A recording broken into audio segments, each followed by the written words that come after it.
pertama yaitu definisi i'tikaf. Apa sih yang dimaksud dengan i'tikaf? I'tikaf secara bahasa artinya al-mukth, berdiam diri. Ya, berdiam diri. Adapun secara istilah, i'tikaf adalah berdiam diri di masjid dalam rangka taqarrub kepada Allah Subhanahu wa taala, mendekatkan diri kepada Allah Subhanahu wa taala. Jadi tujuan inti dari i'tikaf adalah untuk memperbanyak ibadah kepada Allah Subhanahu wa taala. Baik. Yang kedua, hukumnya. Apa hukum i'tikaf? Perlu diketahui ayyuhal ikhwah bahwa i'tikaf bukan syariat yang khusus ada di Islam saja. Tidak.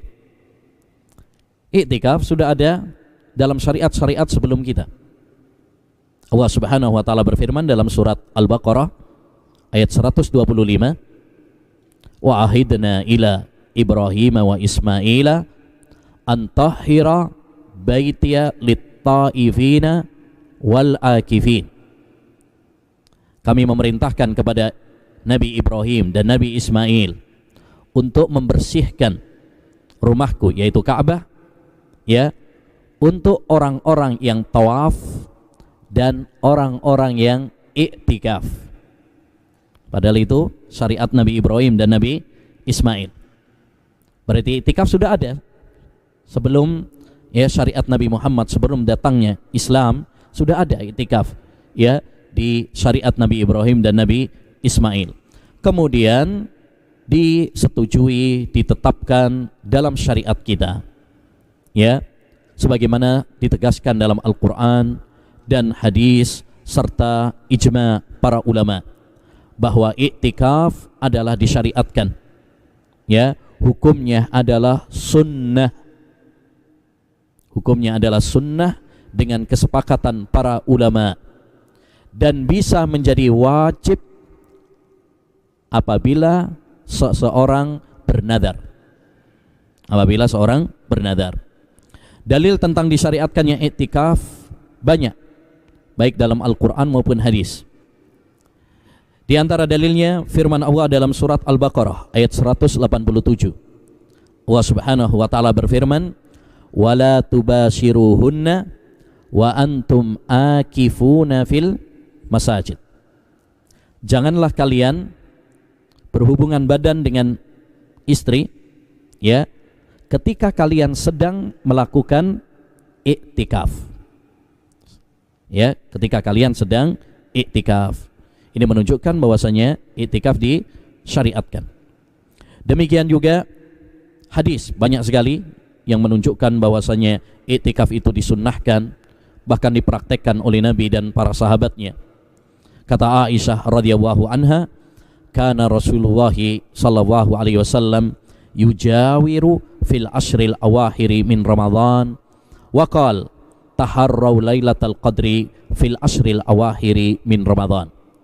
Adalah Rasulullah sallallahu alaihi wasallam, beliau ya mujawarah, yakni i'tikaf di 10 akhir bulan Ramadan.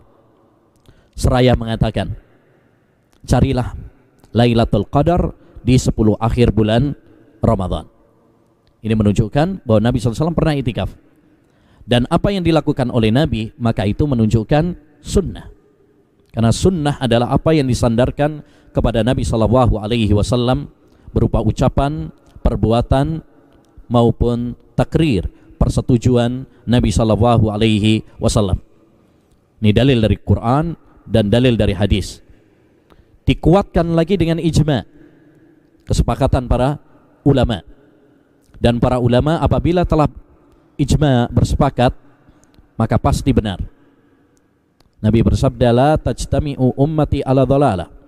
Umatku tidak akan bersepakat di atas kesesatan. Para ulama sepakat, seperti dinukil oleh Imam Ibnul Mundhir dalam kitabnya Al-Ijma', Imam Ibnu Qudamah dalam Al-Mughni, An-Nawawi dalam Majmu', ya, Ibnu Rushd dalam Bidayatul Mujtahid, dan ulama-ulama yang lainnya menukil bahwasanya i'tikaf hukumnya adalah sunnah, disyariatkan dan bisa menjadi wajib dengan nadar. Apabila seorang bernadar, tahun ini saya bernadar akan iktikaf misalkan, atau tahun depan, berarti ya iktikaf menjadi wajib bagi dia. Karena nadar itu adalah mewajibkan sesuatu yang pada dasarnya tidak wajib. Ketika seorang bernadar menjadi wajib.